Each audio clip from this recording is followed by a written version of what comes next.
ರೀ ಏನ್ರಿ ನೀವು ನನ್ ಮುಂದಾದ್ರೆ ಬಾಯ್ ಬಡ್ಕೋತಿರ್ತೀರಿ, ವಟ ವಟ ಅಂತೀರಿ ಯಾವಾಗ್ಲೂ. ಬ್ಯಾರೆಯವ್ರು ಯಾರು ಬಂದ್ರೆ ಸಾಕು ಅವ್ರ ಮುಂದೆ ಮೂಕ್ ಬಸವಣ್ಣ ಆಗಿ ಬಾಯಿ ಮುಚ್ಕೊಂಡಿರ್ತೀರಿ ಯಾವಾಗ ನೋಡಿದ್ರು.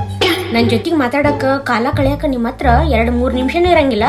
ಅದ ವಾಶ್ರೂಮ್ನಾಗ ತಾಸುಗಟ್ಲೆ ಹೋಗಿ ಕುಂದಿರ್ತೀರಿ. ಅಂತದ್ ಏನ್ ಮಾಡ್ತೀರಿ ಅಂತ ಘನಕಾರ್ಯ. ನಾಳೆ ನಾ ತವ್ರ ಮನಿಗೆ ಹೊಂಟಿನಿ ಅಂತೇಳಿ ಬಹಳ ಖುಷಿ ಪಡಕತ್ತಿರೋದಿಲ್ಲ ಒಳಗೊಳಗ. ಗೊತ್ತಾತಾಳ ನನ್ಗೆ ಯಾಕಂತ ಹೇಳಿ. ನೀವ್ ಆಡಿದ್ದ ಆಟ ಹೇಳೋರಿಲ್ಲ ಕೇಳೋರಿಲ್ಲ. ಮಾಡ್ರಿ ಮಾಡ್ರಿ ಮಾಡ್ರಿ. ಈ ಗಂಡಸ್ರ ಚಾಳಿನ ಇಷ್ಟ. ಮನ್ಯಾಗ ಅಡಿಗೆ ಮಾಡಿದ್ರ ಎಷ್ಟು ಹೆಸರಿಡ್ತಾರಂದ್ರ ಬ್ಯಾಡ್ರಿ, ಅದು ಕೇಳಬ್ಯಾಡ್ರಿ. ಅದು ಹಂಗಾತು ಅದು ಹಿಂಗಾತು, ಉಪ್ಪಿರಲ್ಲ ಖಾರ ಇಲ್ಲ ಅಂತೇಳಿ ಗುಣಗುದ.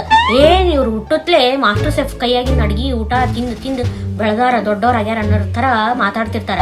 ಯಾವಾಗ ನಾವು ರೂಮ್ನಾಗ ಇರ್ತೀವಿ ನೋಡ್ರಿ, ಅವಾಗ ಚಿನ್ನ ರನ್ನ ಅನ್ಕೊಂಡ್ ನೈಸ್ ಮಾಡ್ಕೊಂಡ್ ಬರ್ತಾರ. ಅದ ರೂಮ್ ಬಿಟ್ಟು ಹೊರಗೆ ಹೋಗ್ಲಿ, ಆಹಾ ಇವ್ರಿಗೆ ಎಲ್ಲಿ ಲುಕ್ಕೊಂಬ ಇವ್ರಿಗೆ ಬಂದ್ಬಿಟ್ಟಿರ್ತಾವ. ಏನ್ ಇವ್ರ ಬಾಯಾಗ ಮಾತಿರಕ್ಲೆ ಎಲ್ಲಾ ಕೈಯಾಗ ಬಂದ್ ಬಿಡ್ಬೇಕ್ರಿ. ಚಾ ಕುಡೀರಿ, ತಿನ್ರಿ, ಉಣ್ರಿ ಅಂತೇಳಿ ಹಿಂದಿಂದ ಸುತ್ತಾಡ್ಬೇಕು ಇವ್ರಿಗೆ. ನಮ್ಮ ಅಪ್ಪ ಇವ್ರ ಮನೆಯಿಂದ ಸಾಲ ತಗೊಂಡು ತೀರ್ಸೇ ಇಲ್ಲ ಅನ್ನೋರ್ ತರ ನಮ್ಮನ್ನ ಮರ್ಯಾದೆ ಕಳೀತಾರೆ ಎಲ್ಲಾರ ಮುಂದ. ನಾವ್ ಹೆಣ್ಮಕ್ಳು ಮದುವೆ ಆದ್ಮ್ಯಾಗ ಗಂಡನ ಮನಿನ ಸರ್ವಸ್ವ ಅಂತೇಳಿ ಎಲ್ಲಾ ಅಡ್ಜಸ್ಟ್ ಮಾಡ್ಕೊಂಡು ಸಹಿಸ್ಕೊಂಡು ಇವ್ರ ಮನೆಗೆ ಹೊಂದ್ಕೊಂಡು ಹೋದ್ರ, ಇವ್ರು ನಮ್ ತವ್ರ ಮನಿಗೆ ಬಂದ್ರ 1-2 ದಿನ ಕಾಲ ಕಳೆಯಕ್ ಆಗಂಗಿಲ್ರಿ. ಅದು ಸರಿ ಇಲ್ಲ ಇದು ಸರಿ ಇಲ್ಲ, ಅದು ಸರಿ ಇಲ್ಲ ಇದು ಸರಿ ಇಲ್ಲ, ಹಂಗಾತು ಹಿಂಗಾತ ಅನ್ಕೋಂತ ಗೊಣಕೋಂತ ಬರ್ತಿರ್ತಾರ್ರಿ.